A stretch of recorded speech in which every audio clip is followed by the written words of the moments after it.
meditação acerca do nosso estudo de Filipenses capítulo 4. Já estamos partindo para as considerações finais. É justamente nesse capítulo 4 que nós vamos observar com mais clareza o amor que Paulo externa pelos irmãos de Filipos, por aquela igreja. Você que assistiu a nossa aula passada, e vamos dar continuidade aonde Paulo ele é grato à igreja em Filipos. É tão importante que essa caminhada como cristão nós construímos bons relacionamentos, e o importante é quando nós reconhecemos aquilo que acontece, o que é feito em prol do nosso crescimento para uma habilitação. Paulo ele era grato pela vida dessa igreja, como também essa igreja ela externava o carinho, o amor que ela tinha pelo seu líder, por Paulo. E é importante aqui no versículo de número 10, que Paulo ele faz questão de mencionar isso. Ele diz assim: alegro-me grandemente no Senhor por terdes finalmente renovado o vosso cuidado para comigo, sobre o qual, na verdade, estáveis atentos, mas vos faltava ocasião apropriada. Paulo ele externa a alegria e a satisfação para com aqueles irmãos em relação à sua atitude para com ele. Nós observamos que aquela igreja era uma igreja que nunca deixou de contribuir para o bem-estar do seu líder. Ele estava preso em Roma, mas essa igreja ela sempre estava se esforçando para que os donativos chegassem até o apóstolo Paulo. E nessa ocasião ele agradece. E ele agradece com muita alegria. Ele diz: alegro-me grandemente no Senhor por terdes finalmente renovado o vosso cuidado para comigo. Ou seja, eu sou grato pelo que vocês têm feito. E ele disse que ainda não tinha feito essas declarações por falta de oportunidade. Mas diante da oportunidade que teve, ele estava agora agradecendo aqueles irmãos. E ele diz no verso 11: não vos declaro isso por estar necessitado, porquanto aprendi a viver satisfeito sob toda e qualquer circunstância. É importante que ele deixe bem claro que o que ele está externando do seu coração em favor daquela igreja não era simplesmente por uma necessidade. Eu vou simplificar. Eu estou agradecendo a vocês pelo cuidado que vocês estão tendo para comigo, não porque eu estou, nesse momento, precisando. Não por causa da necessidade. Mas o que ele está dizendo é que o que ele está externando a eles é de coração. Ele não falou isso antes, foi por falta de oportunidade. Não por causa de uma necessidade, mas porque aquilo que ele está externando agora é verdadeiro, é do mais íntimo do seu coração, não ocasionalmente por uma necessidade, porque ele foi favorecido. Ou seja, o que Paulo está dizendo é que o amor e o carinho que ele tem por aquela igreja é desinteressado. Não é porque eu estou recebendo algo de vocês, não. O meu amor por vocês independe do que vocês podem fazer por mim, mas pelo que Cristo já fez na vida de vocês e o que vocês têm demonstrado isso na sua vivência. Essa era a maior motivação da alegria de Paulo por aqueles irmãos. Então, quando a gente pensa dessa forma e vê as coisas dessa forma, não se torna moeda de troca, não é barganha, não. É um amor sincero, verdadeiro, é um amor desinteressado, sem interesse nenhum de recompensa. E Paulo deixa isso bem claro, não é pela necessidade, porque eu aprendi a conviver e viver na necessidade. Eu aprendi a viver na bonância, como também eu aprendi a viver na escassez. O amor que sinto por vocês independe da situação. É justamente isso que deve pairar no coração de todo cristão. Amar, porque Cristo coloca em nosso coração um amor desinteressado, não é aquele amor motivado ou baseado em interesses, mas é um amor que Cristo proporcionou ao coração de cada um, para que nós venhamos de fato ser sinceros, verdadeiros, corações alegres no Senhor. Porque o próprio Jesus, certa feita, ele repreende algumas pessoas e ele deixa um princípio muito importante. Ele diz que se nós amarmos somente quem nos ama, ele diz, até os fariseus fazem isso, até os hipócritas também fazem assim, porque eles dão esperando receber recompensa. Ou seja, eles só estiram a mão para alguém porque eles esperam que aquela pessoa estire a sua mão de volta. Ele só dá na intenção de receber. Aí Jesus disse, olha, se vocês agem dessa forma, vocês já receberam a recompensa de vocês. Por que vocês esperam de Deus algum tipo de recompensa, sendo que vocês já receberam? O que Jesus está dizendo é o seguinte, como você pode esperar de Deus os seus favores, se vocês, tudo o que fazem é baseado em moeda de troca? Vocês já receberam a recompensa. E se já receberam a recompensa, não espere de Deus favor algum. Então isso é muito importante. Nós estamos fazendo algo porque nós somos as pessoas que Deus escolheu para fazer. Porque cá entre nós temos uma tendência muito grande de sempre fazer as coisas para quem merece. Essa é a visão humana. Eu vou fazer isso porque merece, ou então eu não vou fazer isso porque ele não merece. Então, nós sempre estamos buscando méritos em alguma coisa.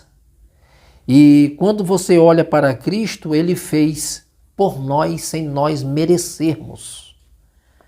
Nós estávamos na condição de condenados.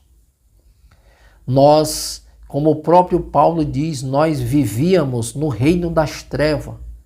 E ele nos transportou para o reino do Filho do seu amor. E a pergunta é, quem merecia? Quem era digno de Cristo morrer por ele? Ninguém era. Então ele se voluntariou e se colocou no nosso lugar. Assumiu uma culpa, assumiu o nosso lugar e morreu e ressuscitou e nos deu vida. Louvado seja Deus. Vamos prosseguir um pouco mais aqui. Verso 12. Sei bem o que é passar necessidade, e sei o que é andar com fartura. Aprendi o mistério de viver feliz em todo lugar e em qualquer situação, esteja bem alimentado ou mesmo com fome, possuindo fartura ou passando privações. É importante que Paulo, o sentido literal da palavra fartura, ela é usada aqui por Paulo, transbordar. Certamente, o apóstolo ele recordava dos seus dias de abastança antes de sua conversão a Cristo. Então é justamente isso, quando ele fala sobre fartura, ele está falando justamente que ele aprendeu a viver na fartura, está falando dos tempos que ele era um fariseu, mas agora também ele aprendeu a viver contente em qualquer situação, porque ele mesmo diz nessa carta, que no capítulo 3, que nada daquelas coisas que ele tinha, ele considerava tudo aquilo como perda para ganhar a Cristo. Então ele tanto aprendeu a viver na fartura, como ele aprendeu a viver contente em qualquer situação ou em qualquer lugar. Ou seja, não é um lugar que determina a alegria do meu coração. Não é um lugar que vai determinar o meu bem-estar com Deus. Não. Cristo estando em mim, você está na melhor condição que o próprio Deus estabeleceu para esse cristão. Gozo, paz e alegria, gozo na alma. Isso é importante.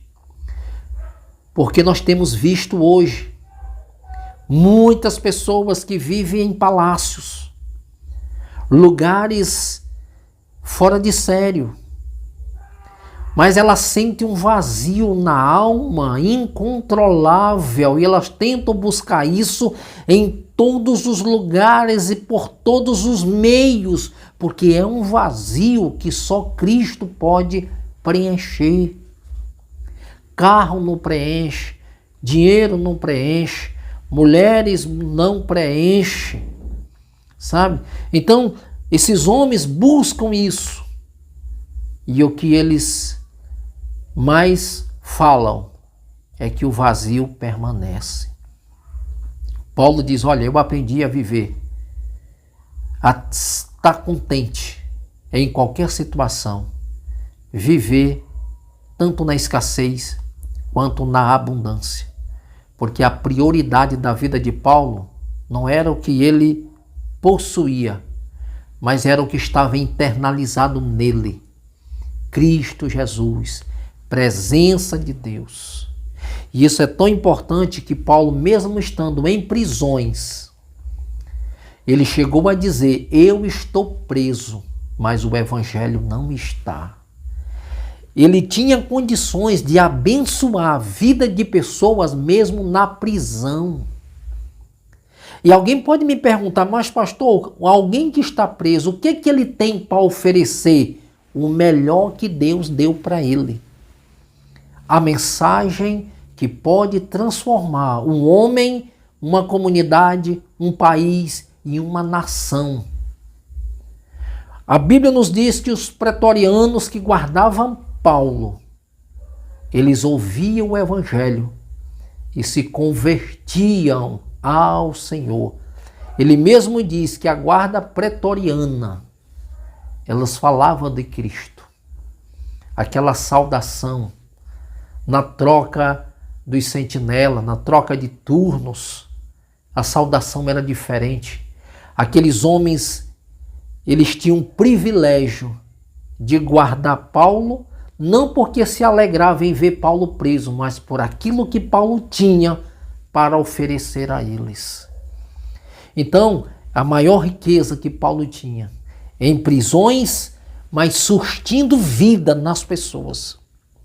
É por isso que nós não devemos ser cristãos circunstanciais, movidos pelas circunstâncias, mas permitindo ser conduzido pelo Espírito de Deus, e você vai viver, você vai aprender a viver contente em qualquer situação. Vamos para o versículo de número 13, onde Paulo diz assim, tudo posso naquele que me fortalece. Isso é grandioso. Paulo usa uma linguagem própria da área econômica, de investimento com o propósito de demonstrar claramente o volume do lucro espiritual, que é generoso e contínuo. Ele fala assim, aporte de capital realizado pelos filipenses na vida e na missão do apóstolo está gerando, inclusive, em Cristo, ou acredito, acumulativo em suas próprias vidas. Tudo posso naquele que me fortalece. O que Paulo está dizendo que em Cristo ele podia todas as coisas, porque todas as coisas estavam condicionadas àquele que voluntariamente se deixou ser conduzido pelo Espírito de Deus. Em prisões, as pessoas recebiam mensagem. Ele estando solto, ele propagava o Evangelho de Cristo. E aquilo que estava para ele fazer, ele fazia. Tudo posso naquele que me fortalece, porque Cristo fortalecia Paulo. E a mensagem do Evangelho era o suficiente para que ele se tornasse uma pessoa, eu vou usar esse termo, realizada.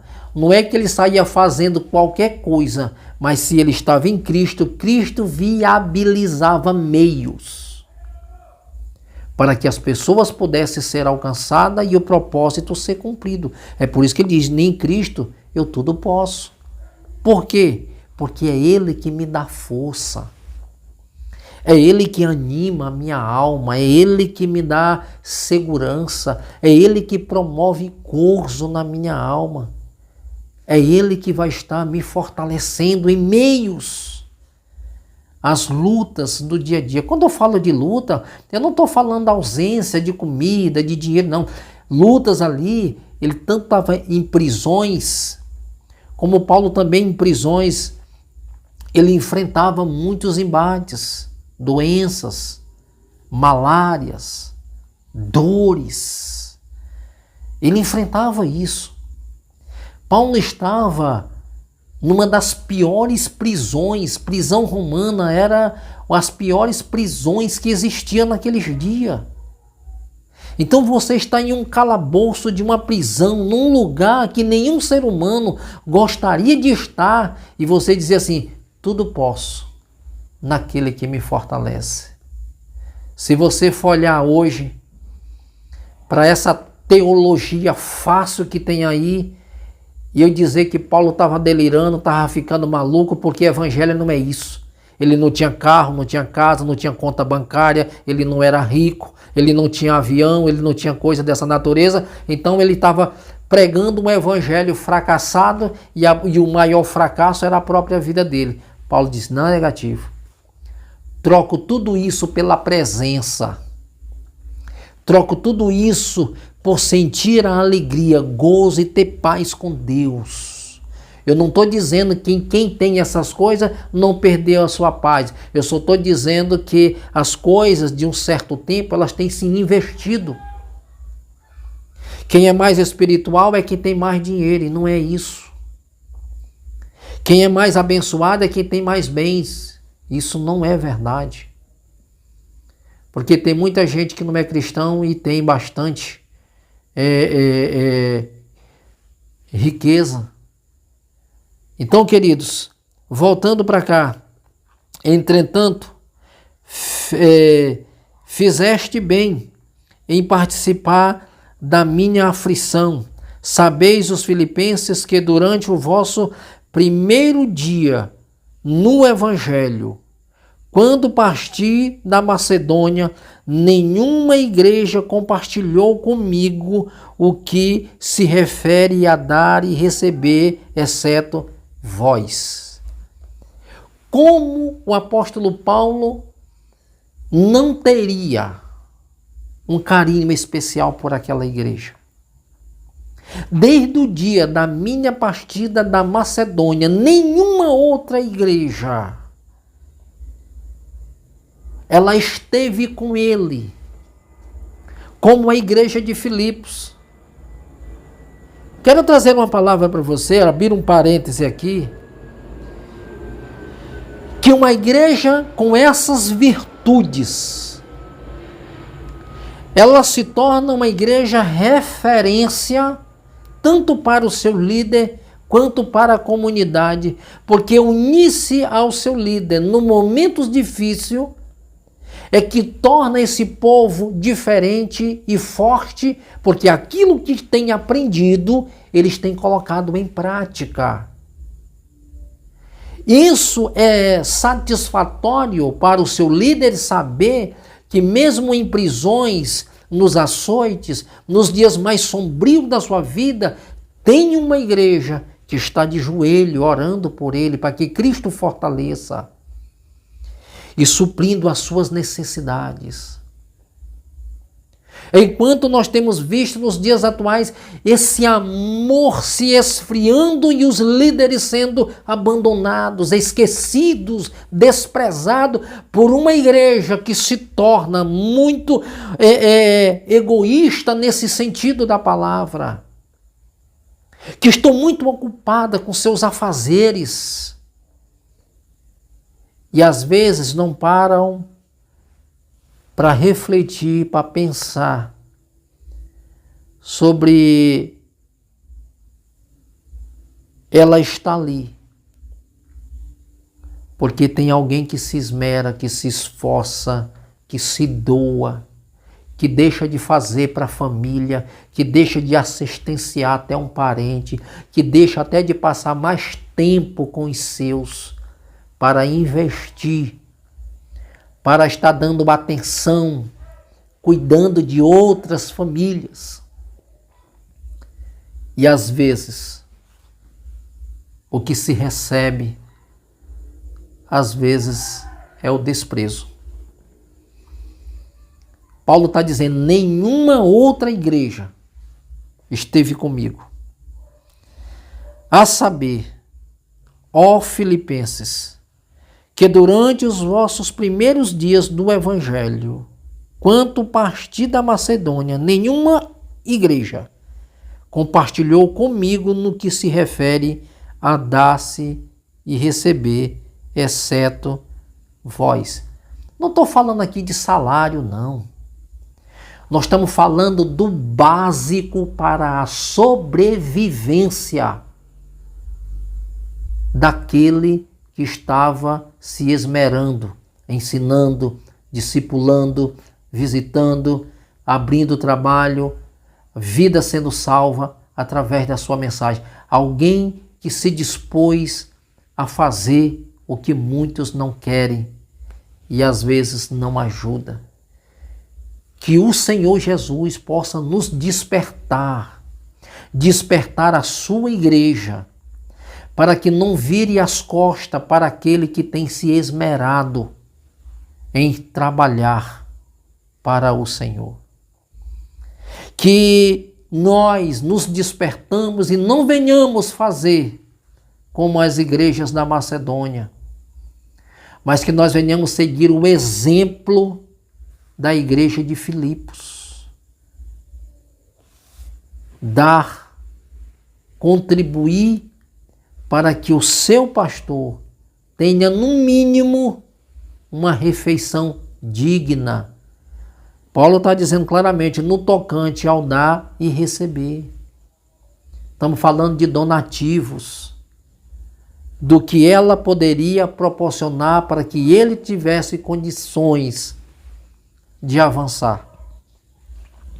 Pois enquanto eu ainda estava em Tessalônica, generosamente me enviaste ajuda, não somente uma vez, mas duas, quando tive necessidade.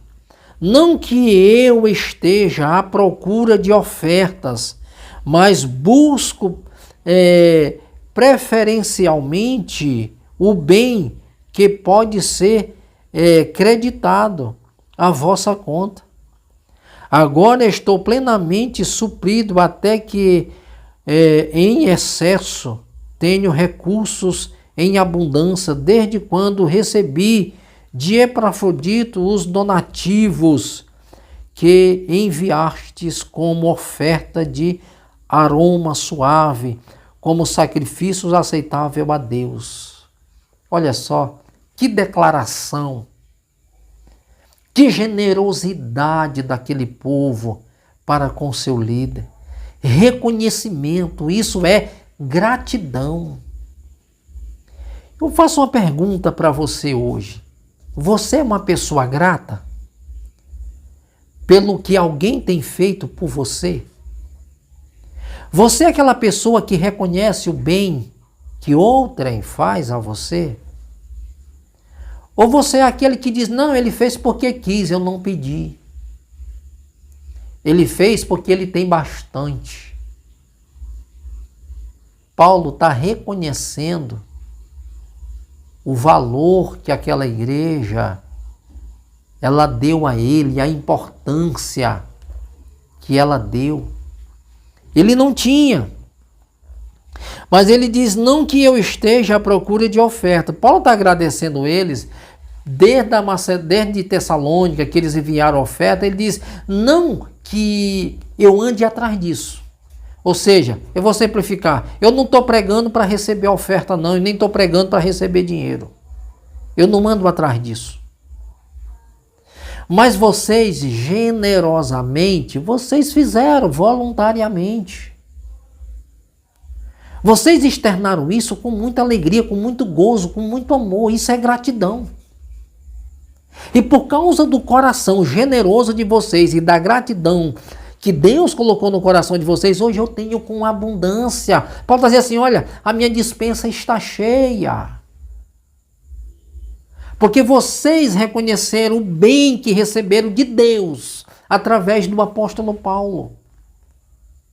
E quando receberam essas dádivas preciosas de Deus, vocês reconhecem isso estendendo a mão para quem tanto fez por vocês.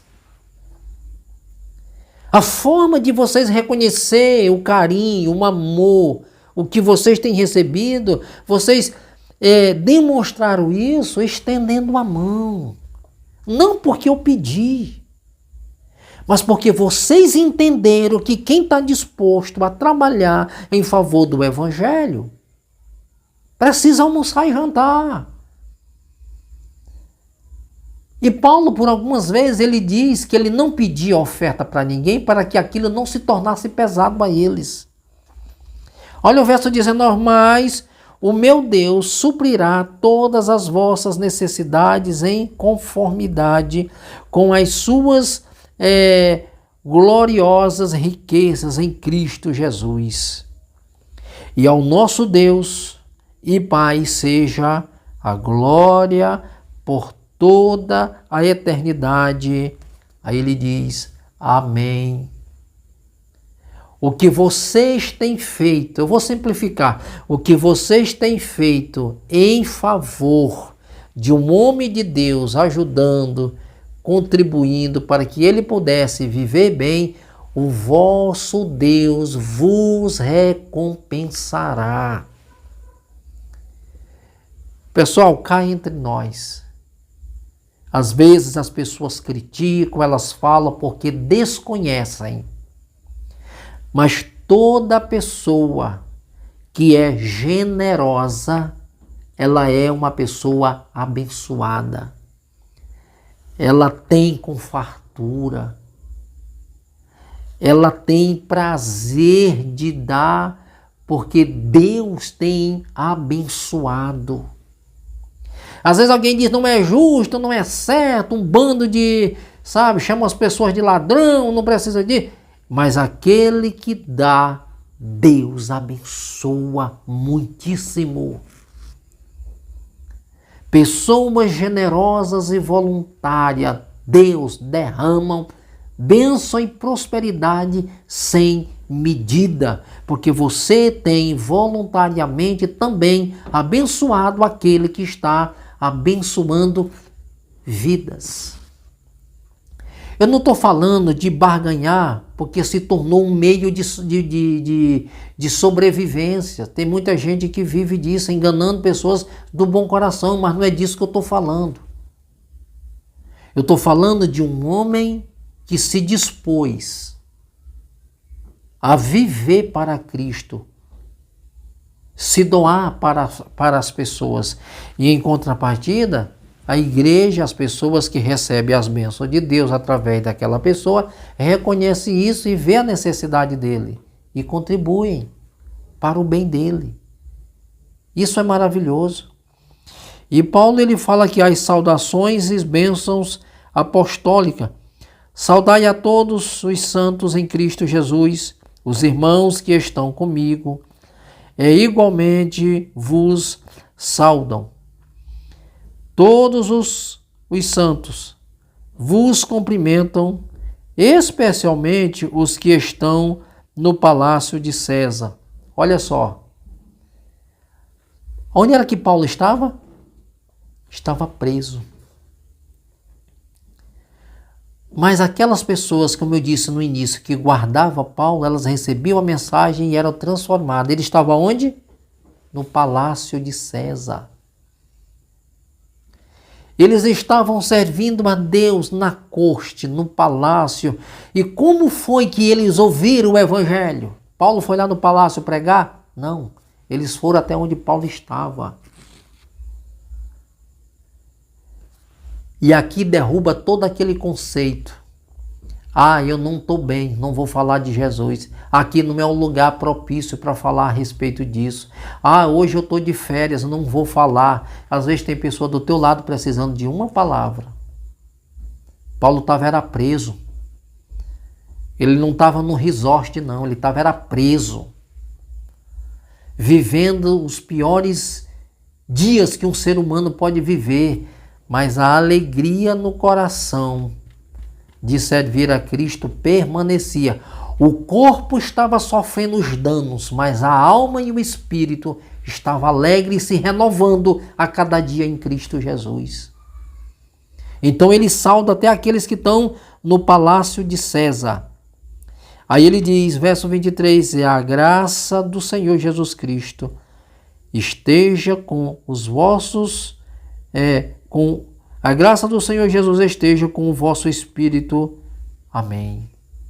Queridos, essa é uma reflexão que Deus possa guardar o seu coração hoje e sempre. Medite, compartilhe e que muitas pessoas vão ser enriquecidas com esta palavra para a glória de Deus. Compartilhe com outras pessoas. Esteja divulgando, ajudando, que outras pessoas possam ser alcançadas. Essa foi o estudo dessa carta de Paulo aos Filipenses, e tenho certeza que se você assistir as mensagens que estão nesse canal, você vai ser enriquecido da graça e da presença de Deus. Que Deus em Cristo vos abençoe e vos guarde. Em nome do Senhor Jesus.